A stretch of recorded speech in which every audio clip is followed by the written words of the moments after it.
20 ans déjà que le Code des personnes et de la famille a été adopté au Bénin. Il est donc important pour les initiateurs de ce colloque international de marquer un arrêt et d'observer sa pratique, mais aussi de se pencher sur les nouveaux défis auxquels la famille est confrontée. Professeur Clotaire Agossou, président du comité d'organisation. Dans la sous-région, on est pratiquement le seul pays où il n'y a pas la polygynie. Le seul pays. Est-ce qu'on doit continuer comme ça? Oui, pourquoi pas. Est-ce qu'il ne faut pas revoir notre modèle de dire que c'est seulement le mariage qui accède à la famille? Parce que c'est ce que le code nous formule. Que le mariage pour accéder à la famille. Est-ce que le concubinage, il ne faut pas introduire le concubinage comme aussi mode d'accès à la famille? Est-ce qu'il ne faut pas le faire? Ou opter pour d'autres formes? La cohabitation légale, le pacte civil par exemple. Est-ce qu'il ne faut pas revoir tout ça?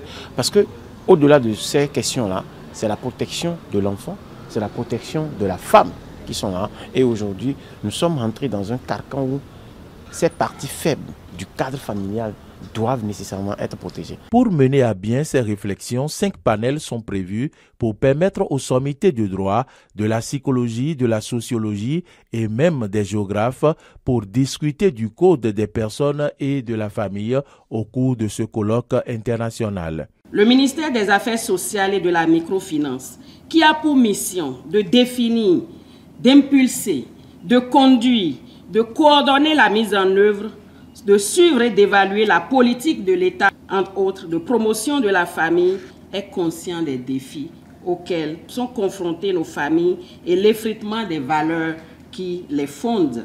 C'est l'occasion plus que jamais d'apporter chacune et chacun vos précieuses contributions au balisage de la famille béninoise dans son contexte actuel et face à ces défis dans son environnement local. Maître Marie-Élise Bédo, l'une des figures de proue qui s'est battue pour la promulgation il y a 20 ans du Code des personnes et de la famille en vigueur au Bénin, pense que les femmes doivent être encore sensibilisées.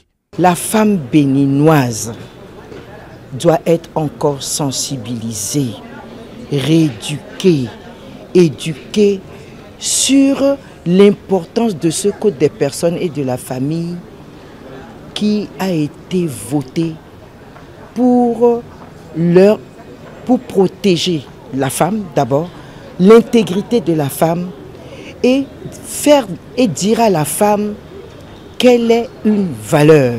Au terme de ce colloque international sur les 20 ans du Code des personnes et de la famille, un rapport global sera versé aux différents ministres commanditaires, notamment de la justice et des affaires sociales, mais également à la représentation nationale.